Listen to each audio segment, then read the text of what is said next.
우리 하나님의 말씀 보시겠습니다. 오늘은요 시편 63편 8절에서부터 마지막 11절까지 있는 말씀을 한 목소리로 봉독하시겠습니다. 시편 63편 오늘은 8절에서 11절까지의 말씀입니다. 찾으신 줄 알고 같이 읽습니다. 시작. 나의 영혼이 주를 가까이 따르니 주의 오른손이 나를 붙드시거니와 나의 영혼을 찾아 멸하려 하는 그들은 땅 깊은 곳에 들어가며 칼의 세력에 넘겨져 승냥이의 먹이가 되리이다. 왕은 하나님을 즐거워하리니 주께 맹세한 자마다 자랑할 것이나 거짓말하는 자의 입은 막히리로다. 아멘. 우리의 인생은 어떻게 생각하면 참 고단한 길이요, 또한 어떻게 생각하면 참 힘겨운 인생이다라는 그런 생각들을 계속하게 됩니다. 물론 지금까지도 그래 왔었지만 앞으로도 그럴 수도 있습니다. 그렇지만 하나님께서는 힘겹다, 참 고단하다라고 판단하는 우리의 인생, 그럼에도 하나님만을 바라보는 믿음의 사람들의 인생을 주님이 앞으로도 함께하여 주실 것이고, 하나님의 뜻 가운데 모든 순간순간이 한치의 오차 없이 하나님의 인도하심 가운데 우리의 인생이 온전한 믿음의 인생으로 나아갈 수 있도록 주님은 붙드시고 인도하여 주실 줄 믿습니다. 오늘도 그러한 주님의 은혜를 사모하시되 기도하며 주님 앞에 간절하게 소망하고 있는 그 모든 것들 날마다 정성스럽게 주님 앞에 맡기시며 결국 하나님과 승부 보셔야 된다라고 하는 그 사실을 잊지 마시고 더 주님께 매달리는 저와 여러분들의 삶이 되시기를 주의 이름으로 축원합니다. 오늘 이 본문의 말씀에서 다윗은요 하나님께서 베풀어 주시는 인자하심만을 필요로 하고 있었습니다. 하나님의 인자하심, 여러 가지 그런 세상 사람들로부터의 도움과 여러 모든 상황들에 대해서의 그런 특별한 해결이 나타나기를 원했던 것이 아니라 하나님의 인자하심, 그 하나님의 인자하심이 생명을 연장시키는 것보다 오히려 훨씬 좋습니다. 그것이 내게는 전부입니다. 이 고백을 통해서 성전에서 기도하였고 또한 가는 곳곳마다 하나님을 찾으며 여호와의 뜻을 계속해서 묻고 그 깨달았었던 그 뜻 앞에 내 삶이 온전히 굳게 서 있게 해달라 주님 앞에 그렇게 기도 중에 있었습니다.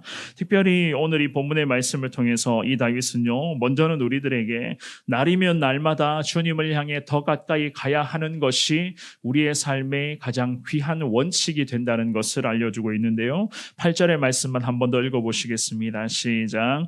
나의 영혼이 주를 가까이 따르니 주의 오른손이 나를 붙드시거니와. 아멘. 참 귀한 신앙의 고백 아니겠습니까? 나의 영혼이 날마다 주님을 가까이 따르기를 원합니다. 하나님의 오른손이 내가 주님을 향해 가까이 가는 그 순간에 주님의 오른손이 나를 계속 붙들어 주실 것을 믿습니다. 하나님의 그 은혜의 날개 아래에 항상 주님 나를 보호하여 주옵소서라는 그러한 다윗의 하나님을 향한 간절한 마음이었습니다. 사실 이 다윗은요 여러 가지 그런 힘겨운 상황 속에서 참 기가 막힌 그러한 순간들을 계속 경험하고 있었잖아요. 그렇지만 그 순간순간의 그런 상황 속에서 하나님의 마음을 너무나도 잘 깨닫고 있었습니다. 하나님의 부르심과 또한 지금의 이 상황 속에서 자신을 향한, 즉 다윗 자신을 향한 하나님의 기대하심이 어떠한 것인가, 하나님께 적극적으로 기도를 통해서 묻고 이 상황 속에서 하나님의 마음을 깨달아 나아가고 있었습니다. 특별히 오늘 이 본문의 말씀에서 나의 영혼이 주를 가까이 따르기를 원합니다. 따르니라고 하는 이 고백은 연합하다라는 그런 의미로서 해석을 할 수가 있습니다. 연합하다. 구체적으로 해석을 해보자면 다윗의 이런 모든 경건 생활의 전반적인 모든 부분들을 다 의미하면서 나는 하나님과 오늘도 연합하기를 원합니다. 더 하나님께 붙어 있고 하나님이 내 삶에 날마다 함께하여 주시는 것을 내가 오늘도 간절하게 바라고 있습니다. 그러한 고백이었습니다. 그야말로 하나님의 인도하심 앞에 철저하게 순종하겠다는 그러한 믿음의 결단하는 그러한 모습 아니겠습니까? 하반절의 말씀도 마찬가지입니다. 주의 오른손이 나를 붙드시거니와. 주의 오른손이라는 것은 하나님의 권능을 상징하는 거예요. 하나님의 권능. 구약 성경에 보면 주님의 오른손이 나를 붙잡아 주신다라는 이런 표현들이 많이 나오고 있지 않습니까? 하나님의 권능으로 하나님 오늘도 나를 붙잡아 달라. 하나님의 오른손으로 내 삶을 주님이 주장하달라, 이렇게 주님 앞에 기도하고 있는 것이었습니다. 그러면서 주님의 오른손, 그 권능으로 붙드시거니와, 즉 하나님이 받치다 혹은 꽉 쥐고 있다라는 그러한 원어의 그런 의미로 해석을 할 수가 있는데요. 결국 하나님의 능력의 손길이 다윗을 오늘도 도와주신다라고 하는 이 확신에 찬 고백으로 주님 앞에 기도하고 있었던 것이었습니다. 오늘도 내가 주님을 향해 가까이 나아갑니다.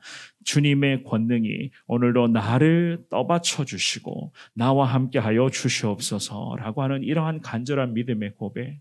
사랑하는 여러분, 우리 인생은 항상 그렇지만 영적인 전쟁터 아니겠습니까? 지금까지도 영적인 전쟁터였을 뿐더러 앞으로도 전쟁의 그 모든 순간들이 어떠한 형태로 언제 나타나게 될지 우리는 전혀 예측할 수가 없습니다. 하지만 분명한 것은 오늘도 저와 여러분들은 영적인 전쟁터에서 싸워가야 되는 십자가의 그런 군사들 아니겠습니까?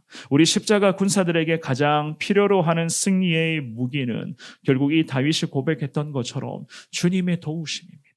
저와 여러분들이 우리 대장 되신 십자가 예수 그리스도를 향해서 가까이 나아갈 때에 오늘도 하나님의 도움의 손길이 내 삶의 가장 능력의 무기가 되어서 이 주시는 능력의 무기를 통해서 오늘도 이 전쟁터에서 우리 모두가 당당하게 승리를 다 이끌어낼 줄 믿습니다. 어떻게 했을 때요? 나의 영혼이 하나님을 가까이 따를 때에, 하나님과 내가 계속해서 영적인 연합의 은혜를 내가 누릴 때에 우리 하나님께서는 권능으로 우리를 붙들어 주실 것이고, 여러 가지의 그런 순간순간의 위급한 상황 속에서 하나님 믿음의 백성들이 넘어지거나 쓰러지는 순간이 없도록, 혹여라도 넘어지거나 쓰러질지라도 하나님 능력의 오른손으로 일으켜 주셔서 오늘도 우리 모두에게 승리를 허락하여 주실 것을 믿습니다. 이러한 은혜를 사모하시는 저와 여러분들의 복된 하루가 될 수 있기를 주의 이름으로 축원합니다. 두 번째입니다. 악한 세력은 반드시 심판하십니다. 하나님 계속해서 다윗의 시편을 통해서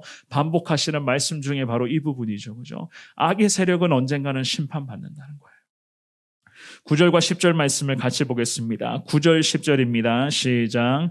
나의 영혼을 찾아 멸하려 하는 그들은 땅 깊은 곳에 들어가며 칼의 세력에 넘겨져 승냥이의 먹이가 되리이다. 아멘. 이 8절의 말씀에서 믿음의 사람들이 누릴 수 있는 축복들을 하나님이 다윗을 통해서 우리들에게 알려주셨습니다. 하지만 방금 읽어보셨던 9절과 10절의 말씀의 표현을 보시면 곧장 하나님께서는 악인에 관한 부분에 대해서 명확하게 언급하십니다. 결국 비참한 최후를 맞이할 것이다. 이 9절 말씀에 보시면 땅 깊은 곳에 들어가며 라는 그런 표현을 하고 있어요. 죽은 자들이 가게 되는 그런 스몰의 그런 세계, 구약 성경에 보면 스올이라고 하는 그런 표현을 많이 하고 있잖아요. 그 스올로 결국 빠져 들어갈 수밖에 없을 것이다. 어떤 사람들이요? 죄인들, 악한 세력들, 하나님의 그런 은혜를 거부하고 하나님의 말씀을 정면으로 불순종하는 그 악한 세력들, 하나님이 아닌 우상 숭배를 자행하며 하나님보다 자기 자신이 먼저 앞서가고자 하는 그런 교만함의 그런 모든 인생들은 결국에는 땅 깊은 곳에 들어가게 될 것이다. 성경은 그렇게 말씀합니다. 하나님으로부터의 심판을 받아서 육신적으로나 영적으로 멸망하게 될 것이다. 이것은 하나님의 명백한 말씀이었어요. 이 같은 다윗의 그런 기도를 통한 하나님의 말씀은 압살롬, 즉 아들의 그런 앞으로의 그런 일어나게 될 아들의 미래를 그대로 가르쳐 주는 것과 연결되고 있었습니다. 압살롬의 죽음이 결국에는 하나님의 그러한 인도하심 가운데 이루어져 버렸잖아요. 비참하게 인생을 마무리했었던 그런 다윗의 아들 압살롬, 그 압살롬을 통해서 하나님께서는 과연 악인이 어떻게 되는가, 악한 세력들의 최후가 어떻게 될 것인가를 우리 하나님께서는 말씀을 통해서 저와 여러분들에게 분명하게 가르쳐 주고 계시는 것이었습니다. 주셨습니다. 11절 말씀도 한번 볼까요? 11절 말씀도 같이 읽어보겠습니다. 시작. 왕은 하나님을 즐거워하리니 주께 맹세한 자마다 자랑할 것이나 거짓말하는 자의 입은 막히리로다. 아멘. 이 다윗은 하나님을 즐거워하였다라고 그렇게 고백합니다. 하나님의 은혜가 과연 어떠한 것이었는가? 하나님의 은혜를 통해서 다윗은 순간순간의 놀라운 승리를 계속해서 경험하고 있었습니다. 또한 이 하나님의 은혜로 앞으로도 한평생 내내 위대한 승리의 주인공이 될 것을 이 다윗이 믿고 확신하며 지금의 이 어려움의 상황 속에서 흐트러지는 모습 없이 하나님 앞에 그야말로 정석과 같은 그러한 신앙의 모습을 행해 보이고 있었던 것이었습니다. 게다가 하나님을 의지하는 사람은 하나님의 인자하심을 경험하게 될 것이다. 그래서 왕으로서 나는 하나님 한 분으로 즐겁습니다. 하나님 한 분만 계시면 내 삶은 전부입니다. 하나님 한 분으로 인해서 내 인생에 앞으로도 감사와 찬양과 기쁨과 행복이 넘쳐나게 될 것을 믿습니다. 주님 앞에 그렇게 기도하며 주께 맹세한 자마다 자랑할 것이나 하나님을 앞으로도 자기 인생에서 최고의 하나님으로 평생 선포하며 살아가겠습니다. 주님 앞에 그렇게 기도하고 있었던 것이었습니다. 하지만 11절의 마지막 구절에 시편 63편의 마지막 구절에는 어떻게 말씀합니까? 거짓말하는 자의 입은 막히리로다. 하나님이 반드시 심판하실 부분을 심판하신다는 거예요.